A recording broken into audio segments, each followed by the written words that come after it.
Hello and welcome to Taskmaster Talks with Kevin Sullivan. I am your co-host JP John Paz from the two-man power trip of wrestling, and of course, the star of the show, the man of the hour. He is none other than the former WCW and ECW World Tag Team Champion, NWA Florida World Heavyweight Champion, one of the greatest minds, one of the greatest bookers in the history of wrestling, the man behind the NWO, the Games Master, the Taskmaster, the Devil himself. Kevin, how are you doing today, sir?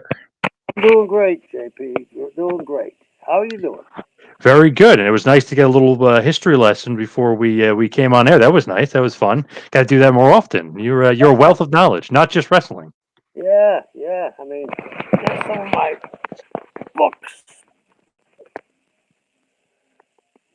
Oh yeah, yep, Most of nice. the most of the history books. There's a great book that you would like because we were talking. It's Nicholas and Alexandra, the last czaress. Yep, nice. Wow, wow, crazy, crazy how rich Russia, you know, the aristocracy was. Like you talk about uh, Marie Antoinette and Louis in those days, they made them look like paupers. Hmm. The Fabergé eggs, Yep. incredible. I So really want to go to Russia. My ideal trip would be to go to Russia and get on the Orient Express and go through the 10 or 11 time zones they have. And so the do they French, have a lot of wrestling out there at all? I hear that they have like shoot wrestling in like fight club scenes. But I don't think they have professional wrestling. But who knows? They probably have some smaller groups. But I would love to go during the winter and go take that trip. Yeah. Orient Express. That'd be cool.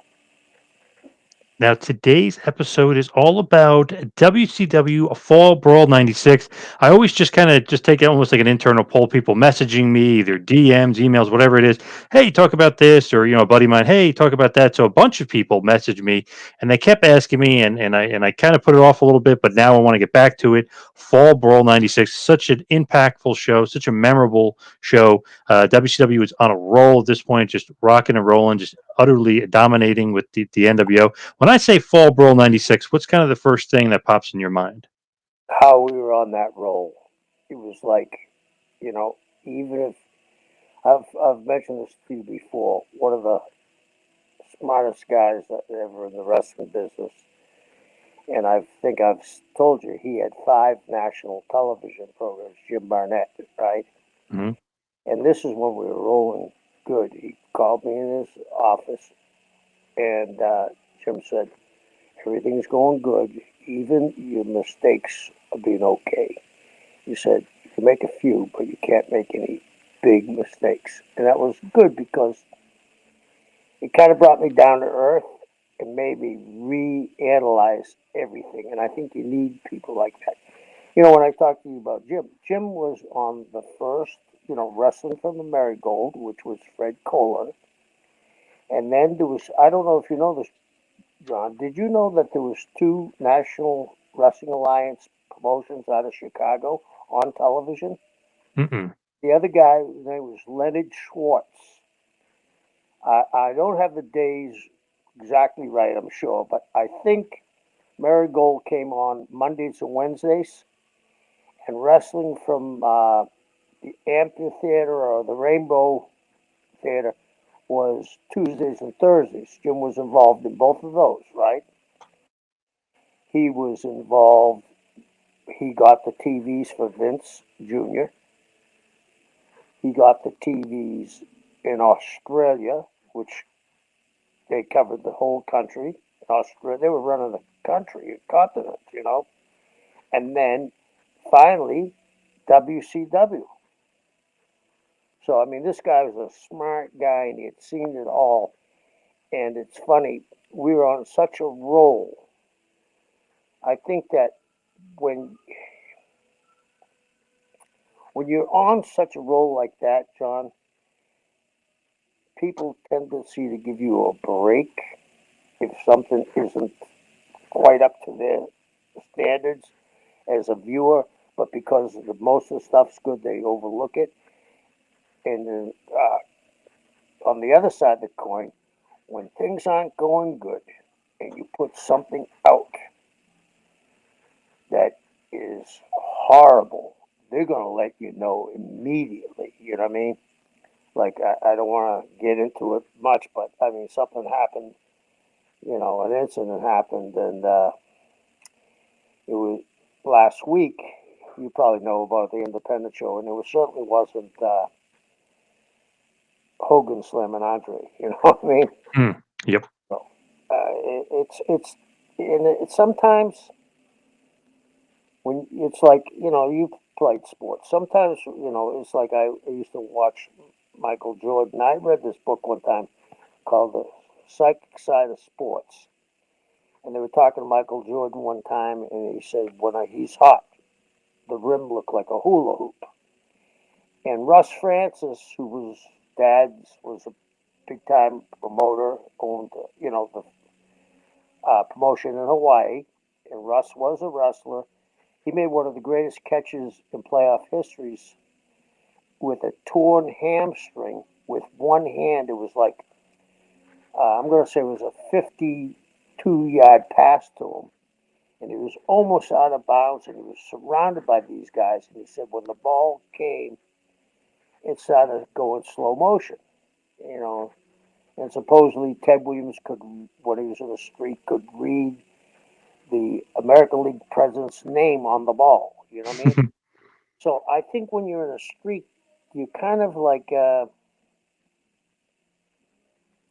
your vision is clearer, and you have a tendency to have luck on your side.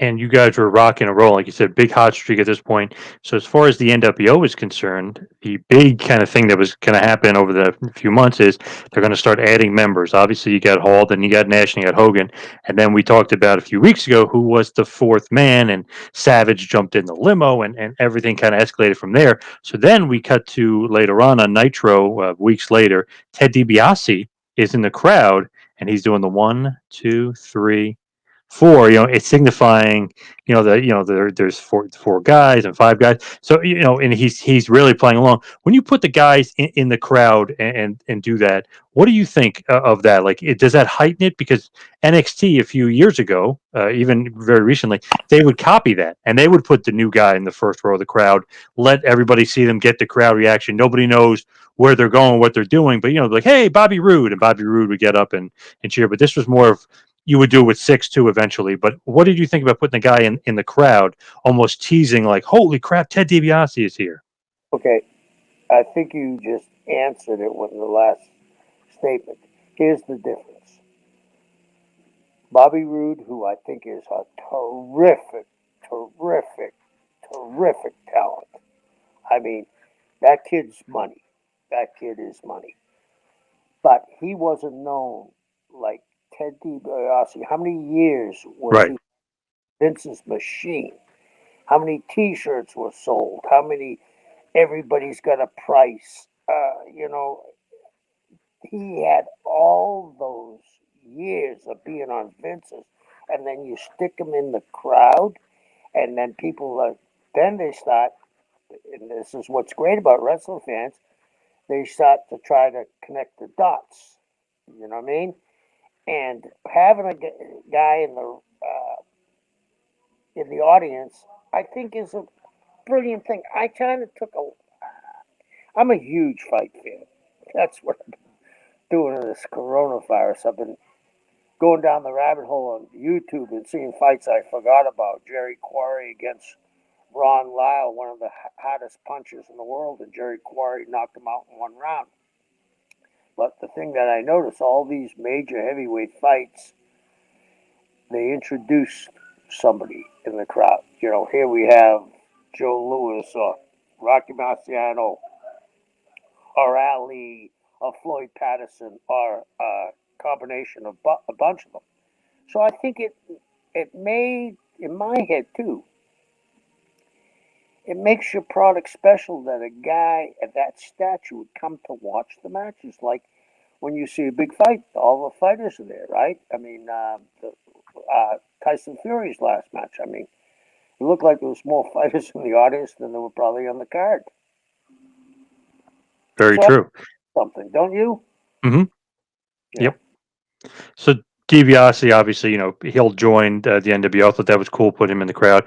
The Giant would turn on WCW, and he would join the NWO as well, which just kind of made him when you guys take over and destroy the Nitro said destroy Nitro.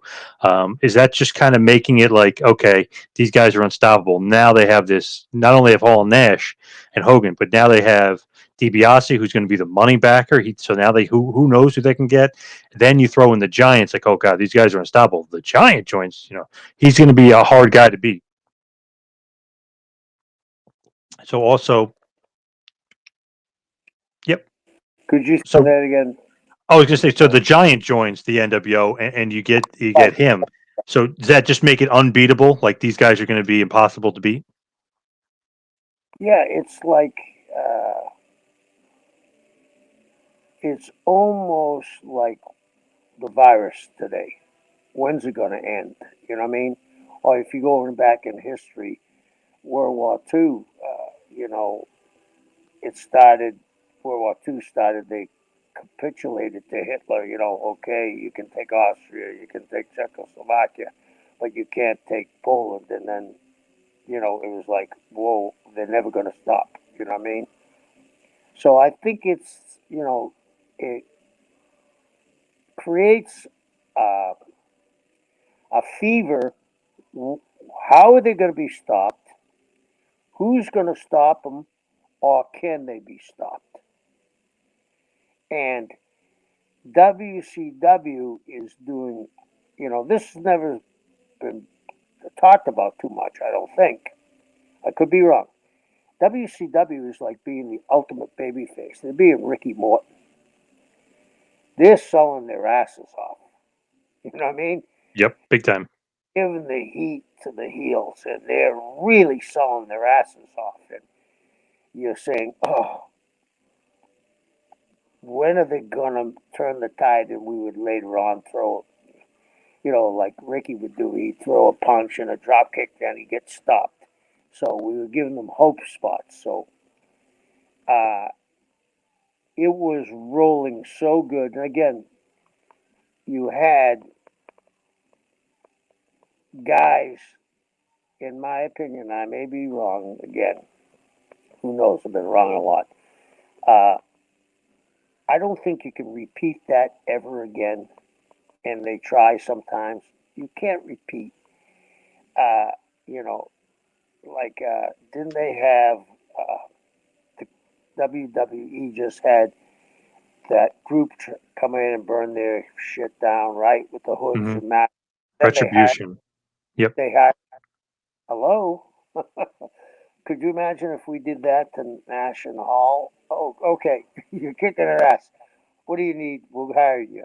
I mean, and uh, Scott Hall, if you go back to when he first came, he came through the crowd, and they've all been trying to copy that too. When it was, the Moxley and The Shield. Yep. yeah, they tried to copy it too, but people knew they had been there for before, so I guess it was giving them a little bit of a difference. But when Scott walked in, first of all, he wasn't ever seen on our TV.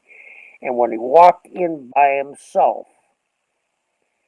if you remember the match, the guy stopped working. He grabbed the mic.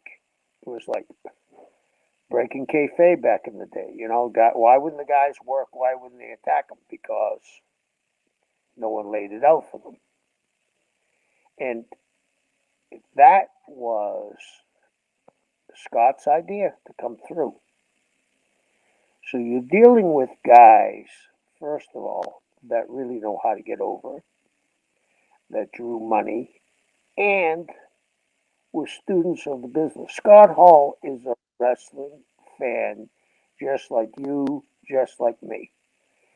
I mean, Scott used to tell me funny stories when he was growing up. He lived outside of Orlando, and he used to tell me I would get him so hot the shit I said because he had gone to the matches before, and I'd say, "Well, I got rid of Andre the Giant last week, and Andre would have killed me, you know.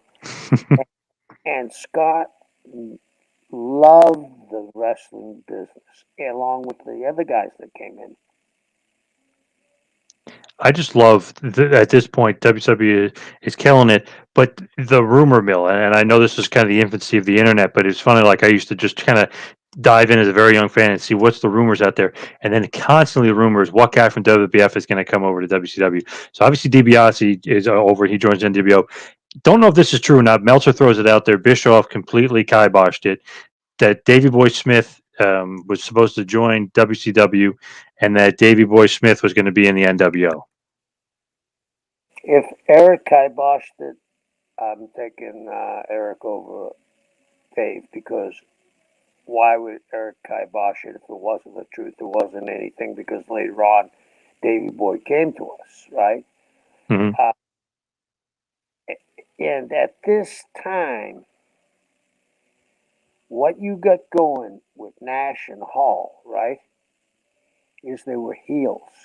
90% of the time, the people remember them as being heels. Davy Boy had been basically a babyface, you know what I mean?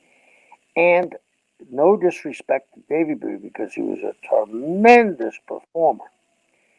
But at that time, and he was good on the mic, but at that time, I don't see how his rap could have fit in with Nash and Hall's. Do you? Not at all. Doesn't fit. No. So I think it was Davy Boy. If anybody said to me back in the day, Davy Boy Smith's available, I would have said, grab him. He's great talent.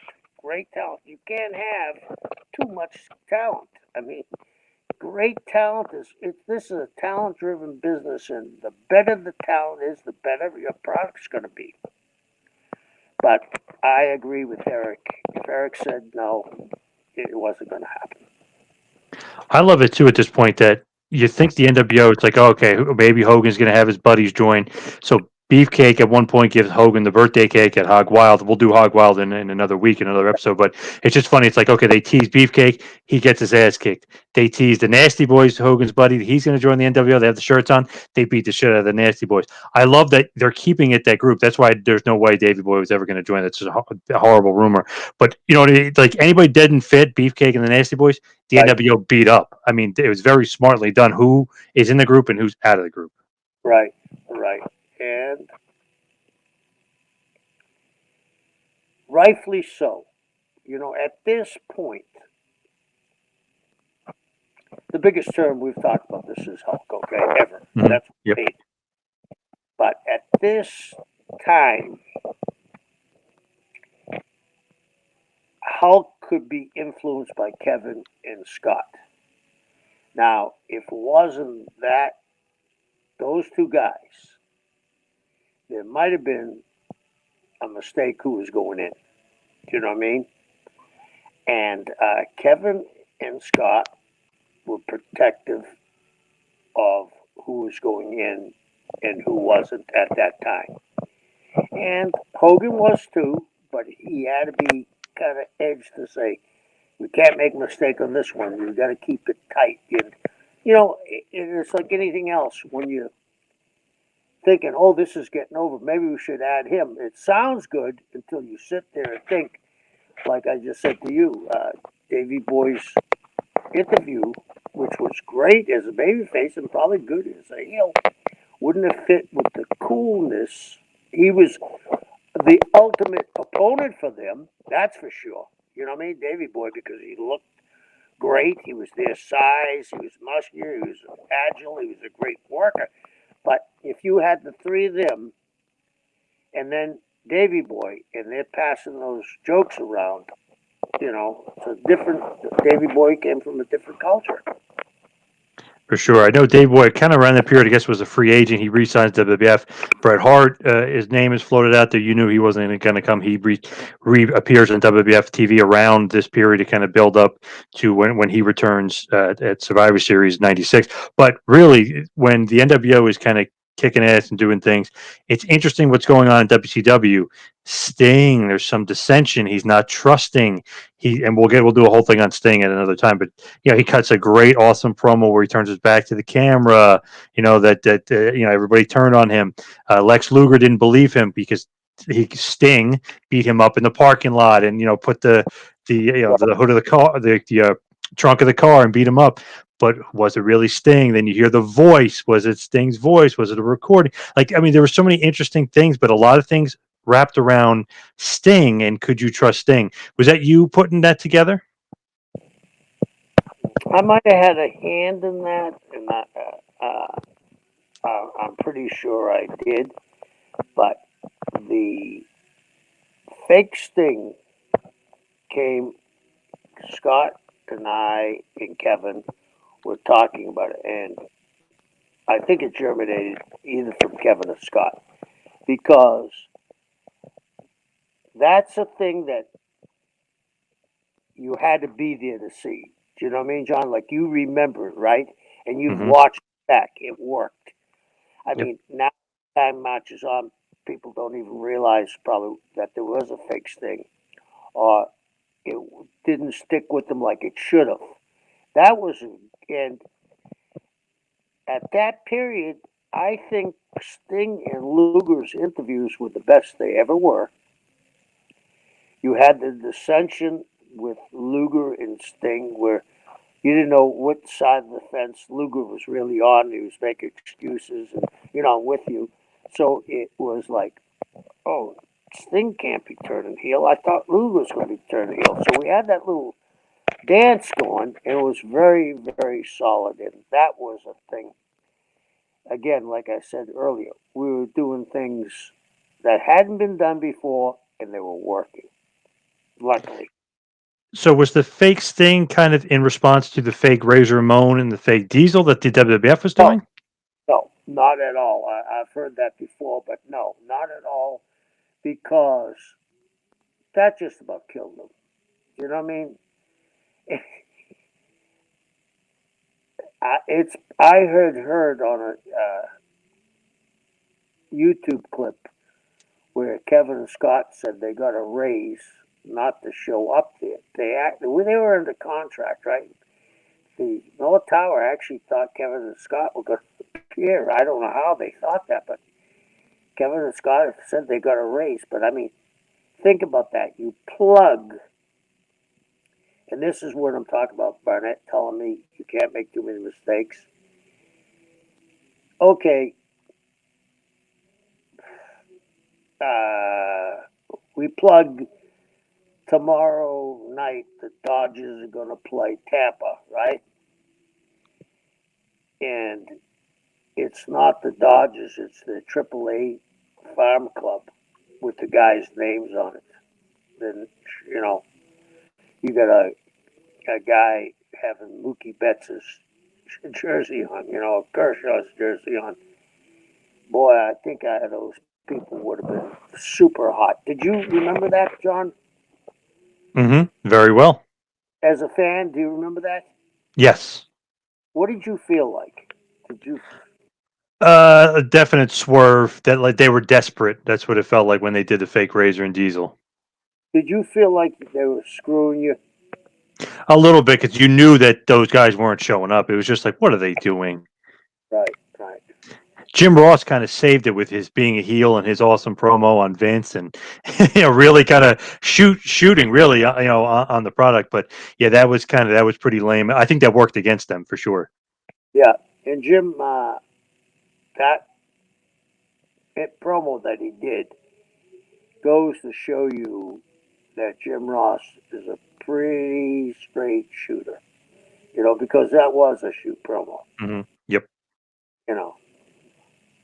I think with fake Sting, I mean, it was just done so well. He does really look like legitimate. He looks like Sting, especially Sting at that point when Sting was going out of the blonde hair and into the darker hair and a little bit longer. He does look like him. Similar physique, maybe not as jacked as Sting, but same height around, same physique. But that was just one of my favorite things with the fake Sting because it was so well done. And it was just like, I don't know, I loved it because it was well done as far as the booking side of it, but well executed by Jeff Farmer, aka Fake Sting, and also well done by the real Sting, Steve Borden. So it was all around. I think it was a really good job on that angle. And it did well for Jeff because he was used on a consistent basis in Japan in a very good position. Do you remember that? Yes. Yep. So it worked out for everybody, and that's what's a cool deal. That if everybody that contributes can get something out of it, and I'm glad. I just saw him before the virus at a convention. He looked terrific. He got his master's in physical therapy, I think it is, but he works for a sports team. I don't know if it was the Dolphins or somebody, but he was on top of that, he was a great guy and deserved the break.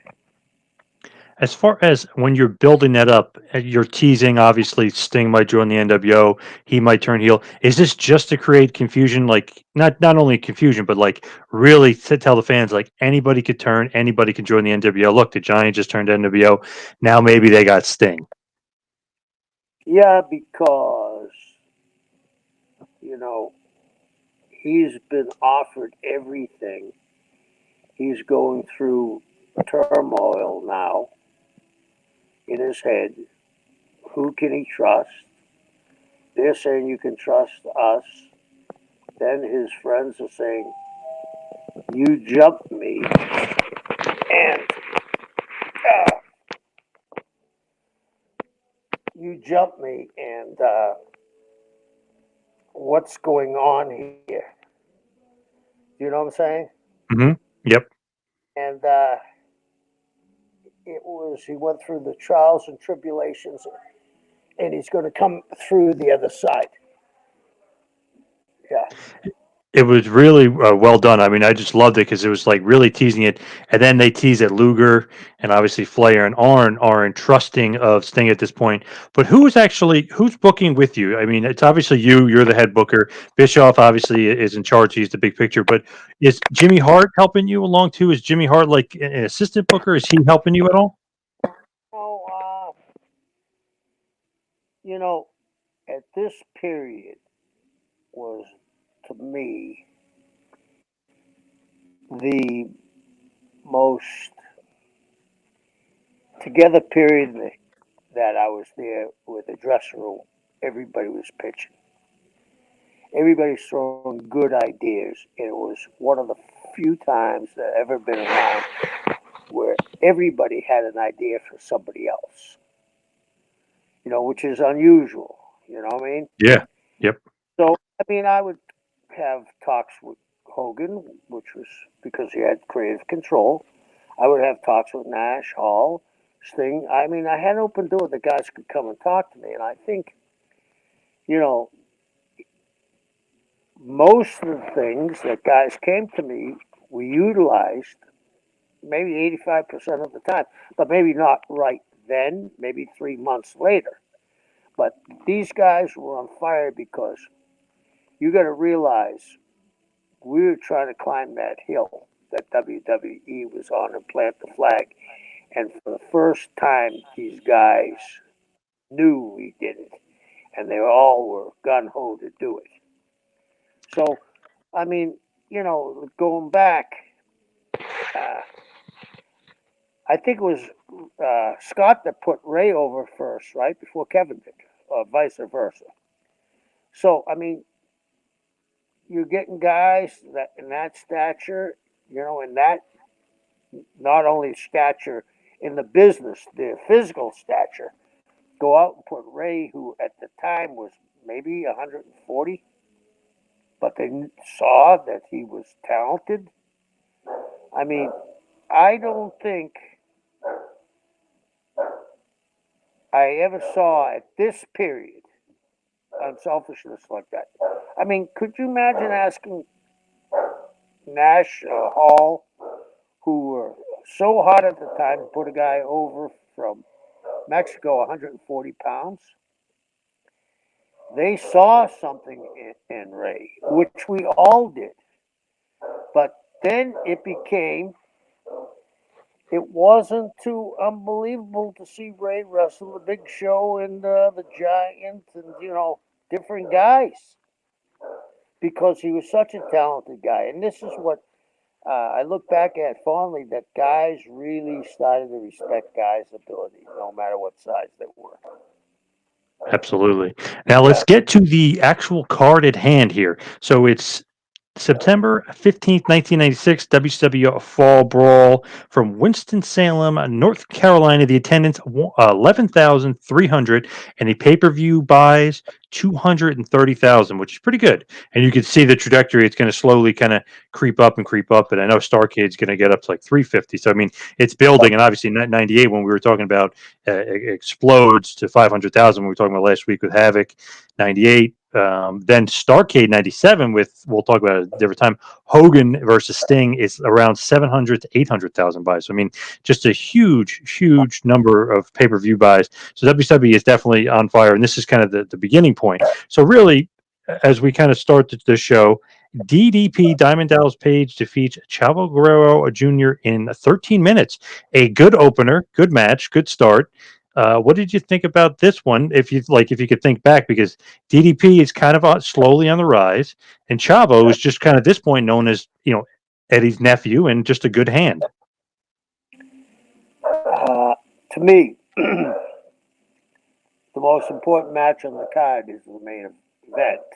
The second one, which is really close to it, is the opening match. It sets the tone for the night.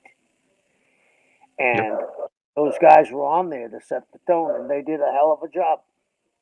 I don't think Chavo Jr. has gotten the accolades he deserves. He's done very well in the business, and not just on the wrestling side, in movies, and he doesn't he executive producer in Glow. Yep. So he's done very well. But during this time, he was younger.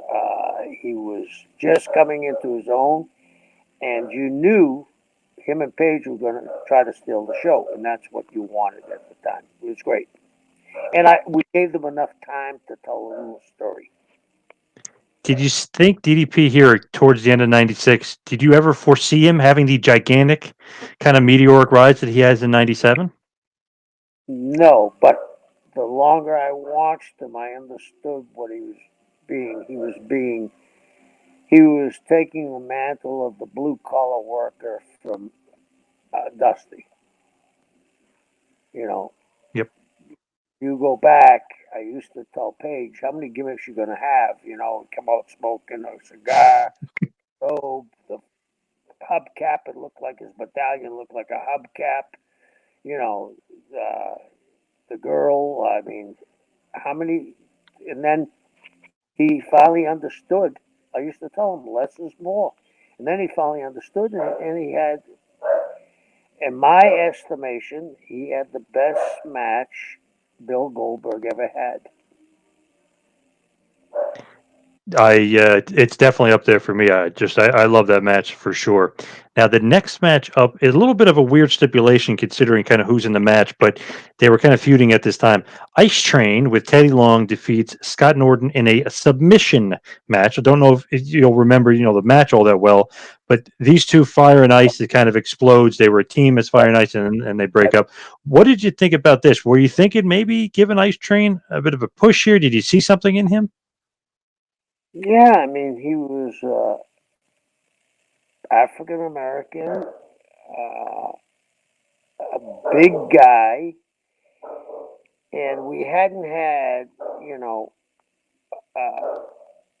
a baby face that size, an African American. We had Doom, who were heels, and they were fabulous and fabulous athletes, both of them. I mean, great college football players and legitimate tough guys. And no disrespect to the Road Warriors, but the Road Warriors never bounced them around. You know what I mean? Mhm. And I just thought that, at the time, the junkyard dog had been slipping in the business. You know what I'm saying? So it was time for a young babyface to appear. And you know, I think too was it wasn't didn't what was it about 8 minutes? Yeah, exactly 8 minutes. Yep. I don't think that we had to worry about Norton at this time with his commitment to Japan. We had a commitment with him with Scott later. We had to make sure he didn't lose too often. Oh, okay. I didn't realize that. So he's not supposed to Yeah, job because of New Japan. yeah, he was one of the. I'm not sure if or when he gave up his New Japan contract with us. I think he probably did when we made the deal with New Japan, and Scott had to be taken care of on our end because he was a huge star in New Japan.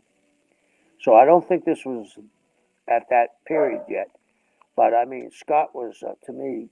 I mean, he was another legit athlete. I mean, you look back at the guys we were talking about. The thing they have in common is they're legitimate athletes and they look like legitimate athletes. Yeah. Oh, yeah.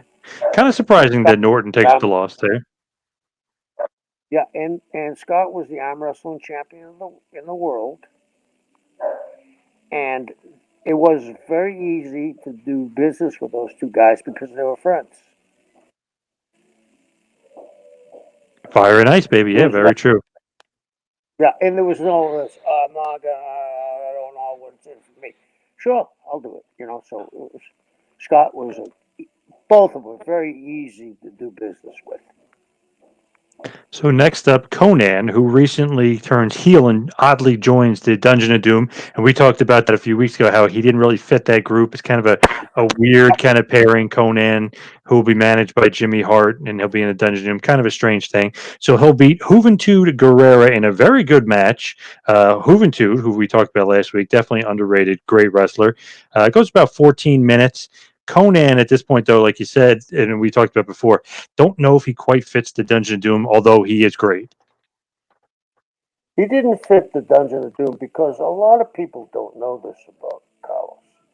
Carlos drew some of the biggest houses in the history of the wrestling business in Mexico. That AAA Mania, is that what they call it? Yep. John? Triple Mania. Yep.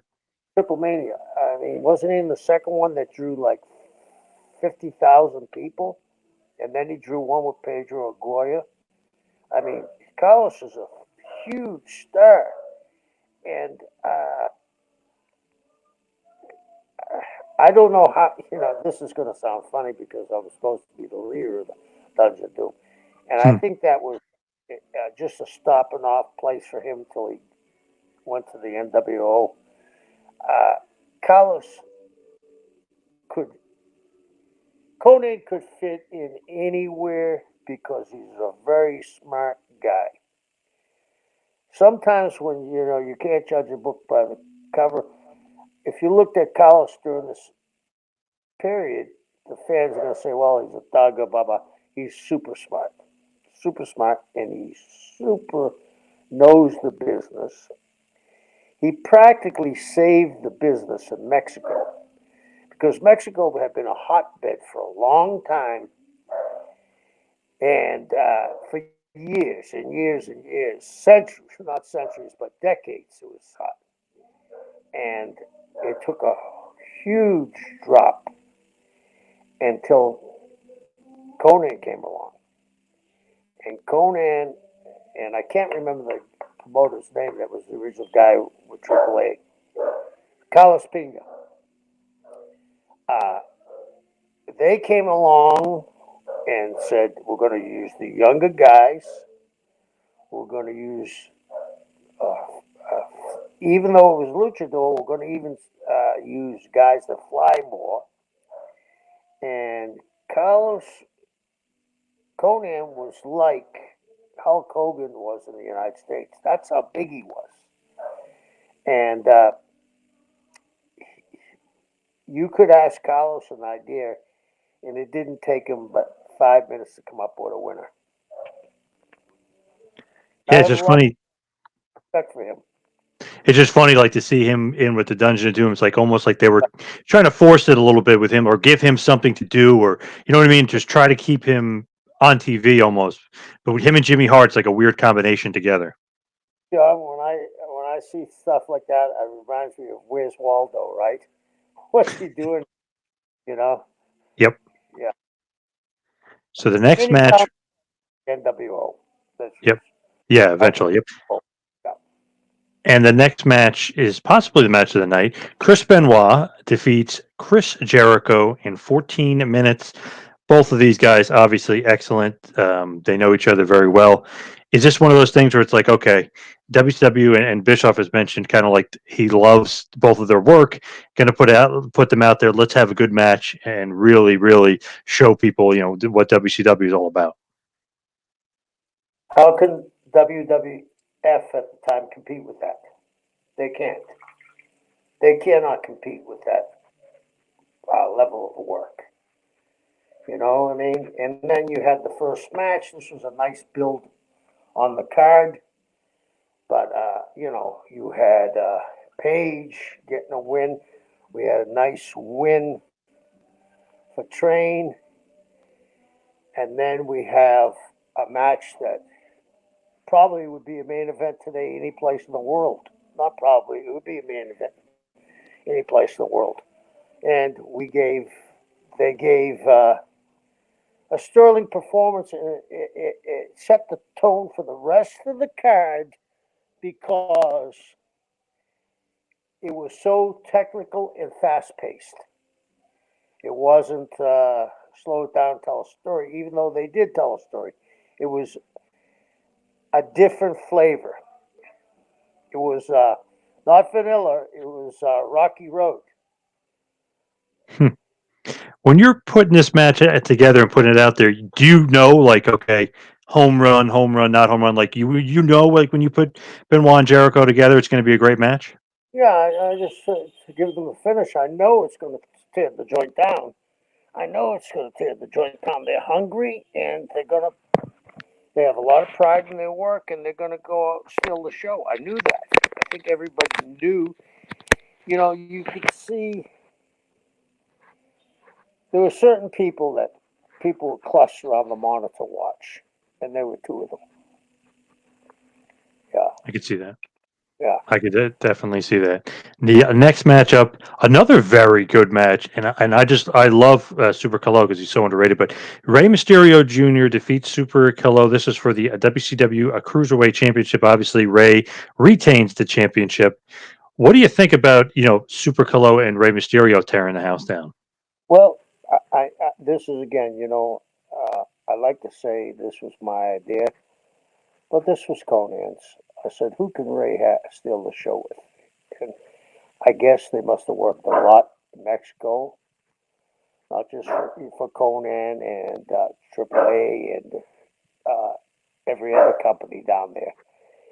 And you said something that Super didn't get his recognition, and you're absolutely right. And I think it's because when I made the deal to bring the luchadors in, it was like all of a sudden we went from 2 to 12. And I don't know if the general wrestling public understood how good they were. You know what I mean?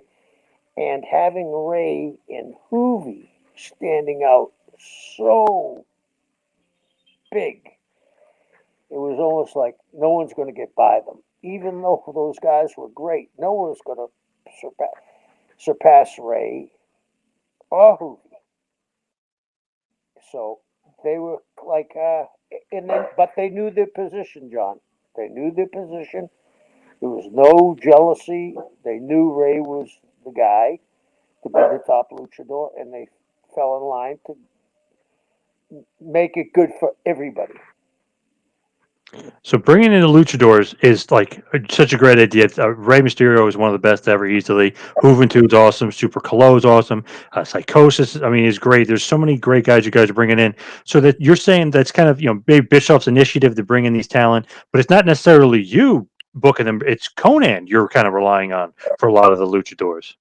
Yeah, I mean, I got all the luchadors from Conan, and I would ask him who, once I saw Ray and Hoovy, uh, and Conan was the heavyweight. The rest of them mostly, except for Lapaka, who I love. I mean, I Yep. think he's perfect to this day, chairman of the board. Uh, I would ask Carlos who's going to have the match with Ray, and he'd come up with it every time. So it was great to have that Conan knew what to do, because I wouldn't have known who to put him with. You know what I mean? Yep. A lot of these guys back then, you probably couldn't get tapes on Super, you know, and I we all relied on Carlos's thought process. That's for sure, and it was a home run. That's why I get so much respect for him. Every time that Carlos has been, he's been successful. So you can't beat his record. You know what I mean? Yep. So the next matchup, Harlem Heat, Booker T and Stevie Ray, who are the WWE Tag Team Champions. They defend their titles. They defeat the Nasty Boys in 15 minutes. So long match, pretty good match. As far as Harlem Heat is concerned, the storyline here is with Sister Sherry and Colonel Robert Parker, which is a very kind of entertaining duo to say the least, to put Sherry and Rob Fuller, aka Colonel Robert Parker, together. Was this you putting this like together with them? Because it's funny, but they're both great at their characters, so it's believable as well. Yeah, I mean, I don't have to say anything to those two. I mean, Robert is a very smart guy. Was a great booker. I've worked for Robert on numerous occasions. Worked for Ronald on numerous occasions. Everybody talks about the Samoan dynasty. I think the Welsh Fuller Hatfields are the biggest dynasty in the history of wrestling business. And Sherry was so on time. You know what I mean? And then put her with Robert. And I mean, they really got into it too, Robert and Sherry. You could see the twinkle in the eyes, you know what I mean? That they were having a good time with this. And that's when I think it needed to be too. And I had an underlining thing, and I don't know if I can even say it in today's day and age, but I wanted the sister and the colonel to be subservient to Harlem Heat. Hmm. Yep, I got you. With Yeah, Harlem Heat, such a Booker T and Stevie, one of the greatest tag teams of all time. Just absolutely love them. So good. Did you see, maybe Booker more as the star, or did you appreciate them as a team? I never thought that Stevie got the credit he deserved. I mean, as a team, can you name me three teams better? Hmm. It's hard though. You got. I mean, Steiner's, You, Midnight Express. Yeah, it's I was hard though. gonna Yeah, say, they're great. okay, we're gonna go. I'll go to a platform in no order. The Steiners, I agree with you. Midnight Express, absolutely. The Road Warriors, Road Warriors. Yep. Harlem Heat. You could put those names in a hat and have a main event, no matter who wrestles who, right? I mean, Steiners are Road Warriors, Harlem Heat and Road Warriors, Midnight Yep. Express Road Warriors. The other way around, Steiners against uh, Harlem Heat. It doesn't matter. I mean, they were the Road Warriors against whoever. They were up there at that period, and I loved them as a team. And of course, Booker went on to be a super single guy, but I thought Stevie, when they were split, was not used to his capability. But I think that by that time he had other interests besides wrestling. And I feel like the Nasty Boys and the Harlem Heat always had good matches. I know they wrestled a lot over like a 4 year period of time there, but they always had great chemistry together. Nasty Boys is another underrated team. Yeah, the Nasty Boys are an underrated team. I mean, uh, me and Cactus wrestled them in Philly in a Philadelphia street fight with Schultz as the referee. a hockey player, Dave Yep. Schultz, Yep. and they near killed. I told Nash when, not Nash. I told Brian Knobs when I went back into the dressing room. I said, "Just punch me as hard as you can in the face and get this shit over with." I mean, their shit was legit, and Harlem Heat could hang with them. And they, if you look at the thing, everybody that was wrestling back then were incredible conditioning, and Harlem Heat made the Nasty Boys work harder than probably they wanted to. They didn't let up on them, and they could keep up with them. And I thought the best matches that the Nasty Boys ever had was with the Harlem Heat. I agree with you. Nasty Boys. Were they a troublesome duo behind the scenes? You always hear party stories, them Oh, getting into trouble, them beating guys up and stuff. Were they trouble to deal with? yeah, no trouble to deal with. They were like your crazy cousin. You know what I mean? Oh, what's going to happen if the story started? What you can't believe what happened last night. You know the next word was with the Nasty Boys. They were fun guys to be with. I mean, they could take people and take them down the rabbit hole. And I've been all over with those guys. They're very, very entertaining guys, and they're very friendly. But they have real outgoing personalities. You know, Now, and yeah, they get themselves in trouble. We all could. were they big partiers? I guess after the show, before the show, during the show. Was it mostly after the show they were partying and being crazy? Mostly after the show. Mostly after the show. Yeah. So the next matchup, the Giant, now christened member of the NWO, defeats Macho Man Randy Savage in about 8 minutes or so. What was the thought here of kind of just having NWO be dominant? Giant can't lose if since he just turned heel. Yeah, and the other thing was, when I talked about the invasion angle? Well, it's still drawing, and it still just had the Giant come over, and everybody's sitting at home saying, "Oh, they're gonna work a double DQ or some kind of bullshit finish, or someone's gonna run down." Well, the Giant goes over, and he goes over Randy. What was the exact finish? Do you remember? Some sort of cheating and then a choke slam, I believe. Yeah, yeah, but we got the choke slam in. Yeah. Yep. And that was a very important thing. And again, Randy Savage was a complete businessman on this. He understood. He could have balked, you know what I mean? He could have probably went to Hulk and said, "Hey, listen, this isn't right, blah, blah, blah." But Randy knew what was going to draw money. And I mean, we had to be, meaning WCW, we had to be uh, Davy Crockett and Travis at the Alamo. We had to be fighting an impossible fight. And Randy stepped up to the plate, and I never have had any qualms with Randy Savage. Randy did some shit that he never should have did for me. One time I was wrestling in Chicago, which is his hometown. His father was a huge star off the TV in Chicago in the early 50s. I mean, his dad was, the U.S. champion when there was only one U.S. champion. Think about that. When all those territories, when those 42 territories, his father was the only U.S. champion because it was coming out of Chicago.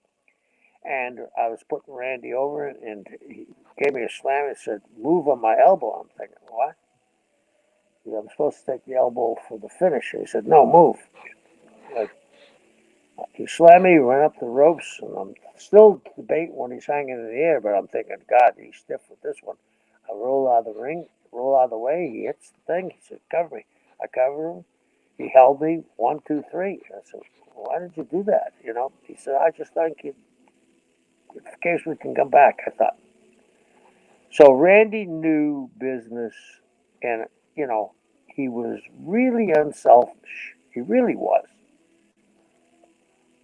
Were you okay with like that kind of stuff where like the wrestler kind of just says, "All right, I'm changing the finish." You're okay with that? If it's Macho Man, I guess you're okay with it. If it was somebody else changing the finish, if there was a reason, and I understood what Randy's reasoning was with me, you know, he wanted. I knew Randy way back when we used to compete in bodybuilding contests together, and I kind of befriended Randy when he was in those bodybuilding contests. I was in the open contest. He was in the novice contest. And I showed him some stuff, and he did very well. He was a very intense guy. Do you know that he was in the Cincinnati Reds minor league farm system, right, John? Yep. Yep.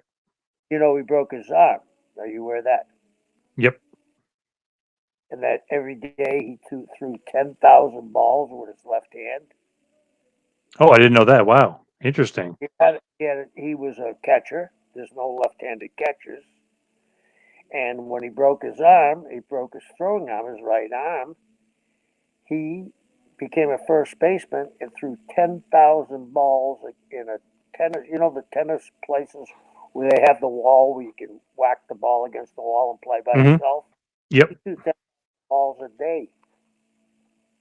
His father did 6,633 sit-ups. Has the Guinness World Record to this day. Obsessive compulsive. If you look up the dictionary, there's Randy. You know what I mean? No, Yep. I wouldn't want guys changing finishes, but hey, if it's Randy Savage that wants to put somebody over, he has a reason to. So, yeah, it Now, was a hope.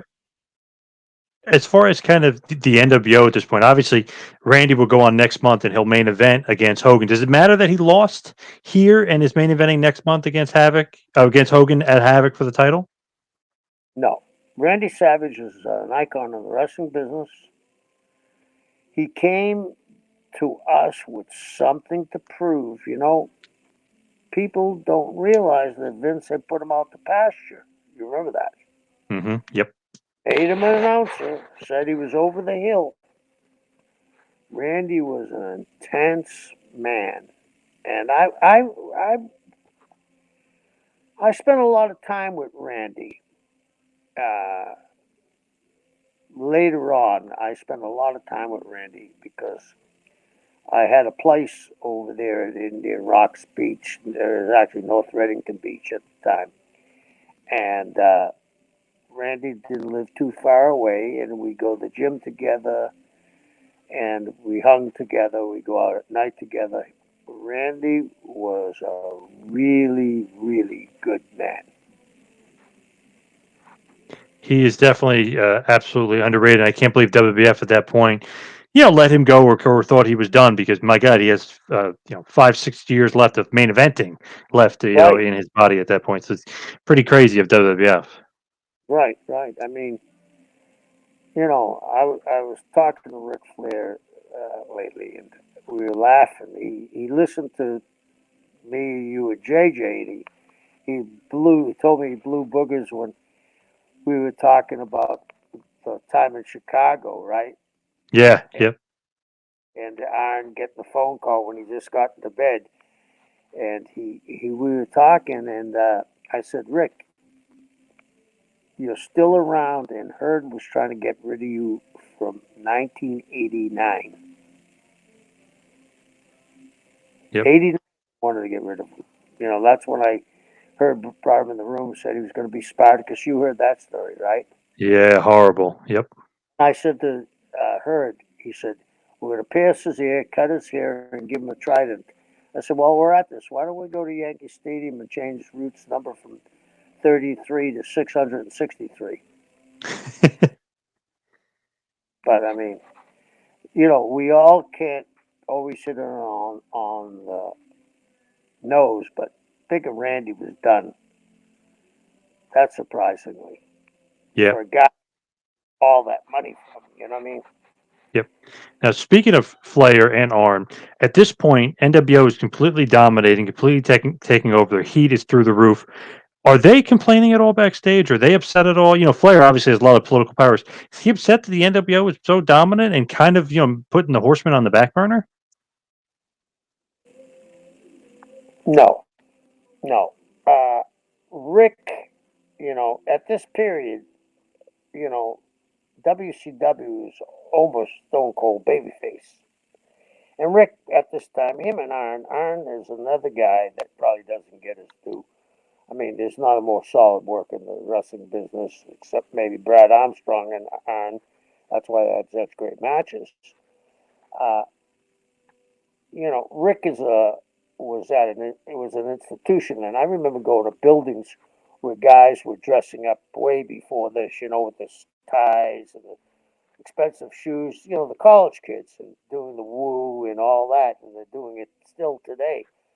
But I think Rick, being a heel at heart, knew they had to get over it. He saw that there was something good there that they were going to get over, and he knew eventually the babyface has to go over. Eventually.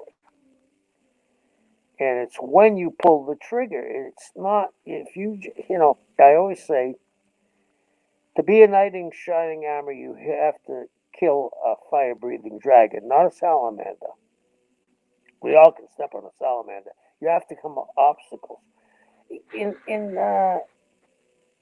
great writing, the labors of Hercules. He had to kill a lion, clean out the stalls. Uh, the famous Homer book with Odessa, right? When he went away, uh, the go back into history, the movie that Brad Pitt made, Troy.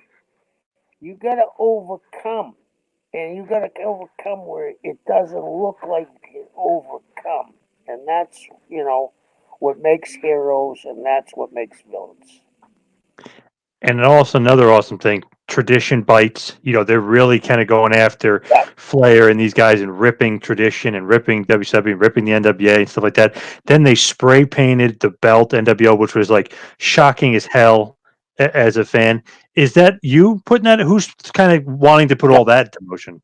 no, they're coming to me and throwing it, and I gave them carte blanche. What am I going? Those guys were so into drawing money, and they were so into their characters. I'm going to question what's right or wrong if they said, uh, later on, when they had the famous match with the well endowed girl. Do you remember that? Hmm. Yep. At first, I said, "Nah, you can't do that." Then I said, "How do you stop uh, guys that never have made a mistake?" I said, "Let it go."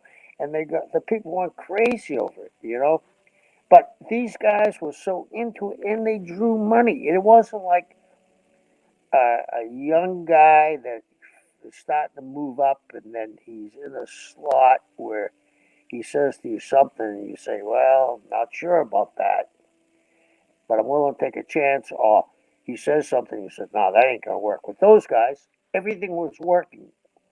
I always say this to you, John. If boat, it ain't broke. If it ain't broken, why fix it? You know what I mean? So they were on fire there. This is when I said, when Barnett said you can make mistakes, but not too many mistakes. When it's rolling like that, it takes a life of its own. It's working, and we really don't know why it's working because everything they touched was right. That's impossible. You can't bat 1,000. You're a baseball fan. You can't bat 1,000, right? Hmm. Right. They were batting 1,000, and they were fielding 1,000. You know how does that happen? It's because they're in that zone, and everything also is they're not just thinking about themselves. They're thinking about the program, how to get this going. They had Yep. something to prove to Vince too. Nash. Here's I got four guys that have something to prove. Randy was left out early, right? Hogan and him had problems, and he thought Hogan's run was over, right? With out Yep. for a while. Now I have Nash and Hall, who he didn't re-sign. I'll let it get too late and not negotiate, but they had something to prove because they walked away from a good position. I got four guys, and then we're going to get Piper later on. And I actually have Rick and Arn too because, they had left. So I had a bunch of guys that wanted to prove something. So all you really needed to do is kind of put the puzzle together. They gave you the pieces, you had to put the puzzle together. And at this period, the puzzle sometimes looks really clear, and sometimes you can't find that little corner of the house. But when it's like that, the corner of the house jumps out at you, and you say, "Oh, that's the corner of the house, and there's the chimney. Okay, let's do this and put it together." Or, "Oh, yeah, yeah, you're right. Maybe that is a piece that goes there," and it does. It's just like it takes a life on its own. So at this point, obviously, Hogan's the WCW World Champion, but he spray paints at NWO. There's a rumor that Hall and Nash might get their own NWO belts. Is that ever true, or is that just completely made up? That's absolutely made up. I mean, I've noticed that too. When rumors happen, sometimes they're so out there you don't pay attention. But then sometimes you say to yourself, "Yeah, that could I could see how that could happen." Because really, at one time, JJ came to me and said, "How far are you going to go?" I said, "I'm going to go as far as to the edge as I can." Why? He said, "Well, if we go too much further, we're going to have to change the company to NWO." And maybe that's how shit got out there because I might have said it to somebody who said it to somebody who said it to somebody. Next thing is you hear Nash and Hall are going to get the NWO belts. Well, it still said WCW on the door, so no, not that I know of anyway. So NWO, like I was talking about before, on the Nitro kind of building up to Fall Brawl, they completely destroy the set. Everything is destroyed. They spray paint it. Hogan spits on the logo. They break it off. Giant, you can see, in a craze, it's just breaking stuff. Is that scripted or unscripted? Because online you read like, oh, they broke $40,000. They broke $20,000 worth of stuff, and they did all. Was that scripted? Was there anything that was really broken that was destroyed that cost the company money? Was that all part of the plan? It was all part of the plan. If they broke something that cost the company money, so be it. To Hmm. get ratings through the roof. The company would love to have done that every week. You know what I mean? Yep. Uh, when you are in this period, we could do no wrong. We didn't have anybody in the North Tower looking at everything we were doing. The only thing they were looking at was the ratings and the pay per view buy rates. So let them. We were like an entity to ourselves. The only time they wanted to see us was when in Atlanta and they were drawing those big houses. They come march down and say, "Oh, I'm the accountant for this company, or I'm the bookkeeper, or I'm the vice president, or something," and never been to the shows except in Atlanta. You know, Interesting. Now, as far as them and WCW, I mean, WCW's on a roll. It's kind of like leave WCW alone, let Kevin and Eric do their thing. They're on a roll. So, leading up to the main event here, the NWO, Hulk Hogan, Hollywood Hogan, Scott Hall, Kevin Nash, and the fake NWO Sting with Ted DiBiase defeat Team WCW, Luger, Flair, Arn, and Sting in the War Games match. The interesting thing here is fake Sting comes out. Shivani's reaction is, if anybody wants to go back and watch it, first of all, Shivani, when he calls the double jump Rey Mysterio finish on Super Colo, he's awesome. He's just, I don't know, Shivani's easily one of the best. Possibly my favorite announcer ever, just so good. But when Sting comes out, fake Sting comes out, he literally goes, "That's it. WCW is over." Like you could tell in his voice, he goes, "I quit. Like I quit. WCW is over." He doesn't say quit, but he's basically giving up. You can yeah. tell by his voice. He goes, "Sting's in the NWO. It's over." Oh God, like he's frustrated. So Yeah. good, such a good sell. Tony did a magnificent job back then. You know what I mean? Not that he doesn't do it today. He's like you said, very underrated, Hmm. a very Yep. smart guy. And when he did this, you felt that this guy had pulled the wool over Tony's eyes. Then again, the NWO had pranked them. They're the merry pranksters, you know. Yep. So good. That was just Yeah, so well done. And then obviously, fake Sting beats up Arn, Flair, and he beats up Luger. And then the real Sting comes out. Gets a good reaction. Obviously, Shivani, Dusty is nuts. He goes crazy. yeah. Get great reaction. He beats the living shit out of the NWO, which is awesome because it's like that glimmer, like you said, like that hope spot, that glimmer of hope. Like, oh my God, this is the guy that could beat the NWO. Look, he's wiping the floor with these guys. He's energetic. He's beating them up. Then he beats the shit out of NWO Sting. It's like, and then Shivani's like, well, that's the real Sting. But then he leaves and he walks out in WWE because Luger said he didn't trust him. Flair said he didn't trust him. Arn said he didn't trust him. Such a well done thing. Did that executed perfectly for you? Couldn't be any better. I mean, when the commentators were buying into it and selling it the way it should be, it the picture is painted by itself, don't you think, John? Yep. Such Yeah, a I mean, and Tony so did well a done. nice job on that, especially. That's it. We're over. WCW's over. Pull the plug. I won't be here next week. I'm gonna go cut my throat. So Yep. yeah, That was, it's just so well done. And then after he does that, Shivani's like, "Wait, what? Where's he going? Why is he leaving?" Basically Sting goes, stick it. And then obviously on that great Nitro after, he turns his back to the camera and says to stick it, and and he walks out, which is awesome. But at this point, fake Sting gets Luger, and Hogan gets him in a guillotine, and he puts him in the Scorpion Deathlock. Supposedly, according to Nick Patrick, who is eventually going to be an awesome heel referee for the NWO, he gives up and WCW loses. Really, I guess he really gets knocked out, but WCW loses War Games. Everything kind of go to plan as far as this because it looked like the hope spot, and they got the rug is pulled out. NWO wins. remember I said Hercules, the labors of Hercules, 12 labors of Hercules. Hmm. You gotta pile it on for the baby face to emerge, and you gotta tease that it's coming. Oh, it didn't come this week. Oh, it didn't come this week. You gotta, it's like when you go fishing. We'll say if you're fishing for, we'll say you're fishing for a marlin. You got to throw some bait out there, and sometimes he'll come right up to it and move away. Sometimes he'll come up to it, move away a few times. Uh, Especially bigger fish, they'll do that, and then they're smarter because that's why they get bigger. It's like you got to lead them into biting it, and when they bite it, okay, we got them now, and that's what these guys are doing.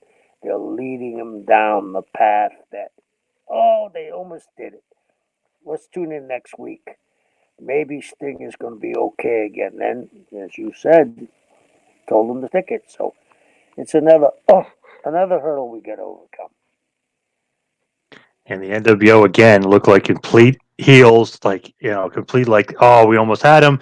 Obviously, they end up winning War Games and winning the show. Match quality wise, maybe it's not like, it's not like the original War Games where it's Team Dusty against the Four Horsemen, something like that. But actual like storyline wise and everything, I mean, through the roof, 5 stars, whatever you want to call it. The way it was executed was just through the roof, awesome.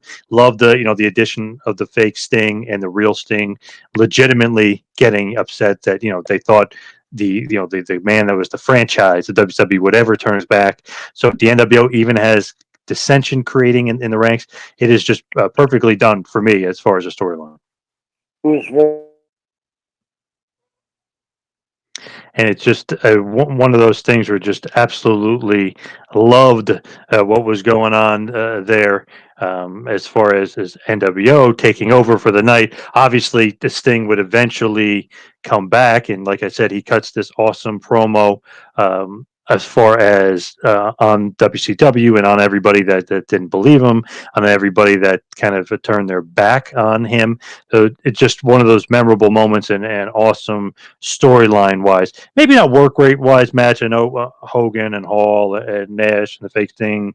Maybe you might say no, maybe not the greatest workers at this point or something, but just unbelievably awesome as far as just the storyline and what WCW was trying to accomplish, and what Kevin was trying to accomplish as far as that match is concerned. Just WCW was on fire at this point, just really, really nailing it, and WCW was just really obviously in the midst of the 83 weeks and just completely dominant as hell. And as far as Kevin, looks like he kind of fell off line here. We'll try to pick him back up, see if he can come back up in a minute here. If not, we'll just go towards the end, because that's not really many notes left that I have on the show left off for everybody. Let me just try to see if I can get Kevin back. It's a little bit of a connection issue there.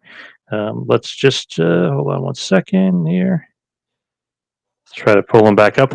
But this was kind of towards the end of the show, really just the plugs, and maybe just kind of get a final thought. But to me, final thoughts, if you really look at the show, you got to give 2 thumbs up to Fall Brawl 96.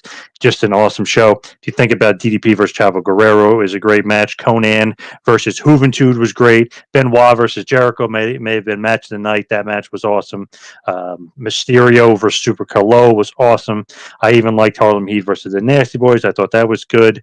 Maybe Ice Train versus Scott Nord, maybe not up to snuff and up to par as far as the other matches on the card, but it's not terrible. And of course, the main event of Hogan, Hall, Nash, and the fake Sting defeated Sting, Flair, Luger, and Anderson is a great match, and maybe not work rate wise, but as far as storyline wise, just unbelievably awesome, and a great ending to where, like Kevin said, hope spot. You think the NWO is going to lose, and you think Sting is going to be the savior, and the rug gets pulled out, and it's another victory for the NWO. So just having Kevin having some connection issues getting back on, so I'm just going to wrap it up here and just give you some of the plugs. You can follow us on Instagram and on Twitter at 2Man Power Trip. You can follow us on our website, tmptempire.com. That is tmptempire.com. That'll give you all the latest and greatest from the 2-man power trip of wrestling. As far as Pro Wrestling Tees, you go to prowrestlingtees.com and type in Kevin Sullivan. He's got a couple of great shirts on that store, maybe some more to come as well. You can also go to Double Hell T-shirts, some awesome Kevin Sullivan shirts, great line of clothing on there as well. Just absolutely love that store. Check them out. Double Hell T-shirts. Can't mention that enough for those guys over there. And of course, Instagram, you can follow Kevin at Taskmaster Talks. So for Fall Brawl 96, I am a JP John Paz signing off for Mr. One Taskmaster Kevin Sullivan. And just want to say I got to give it a 2 thumbs up. I just thought it was a great card all the way around. I would highly recommend, if you have the WWE Network or maybe some other means, go out of your way and watch this pay-per-view. It's great stuff. So for me and for Kevin, thank you everybody for joining us this week, and we'll see you back right here on Taskmaster Talks with Kevin Sullivan. See you next week, folks. Thank you for watching the Hannibal TV. Please like this video if you enjoyed it, and click the subscribe button to not miss any of our latest shoot interviews, match videos, or news updates. Support us on patreon.com for $1.99 a month to watch our full shoot interviews ad-free and help our channel grow. Follow us on Twitter at the Hannibal TV for instant updates.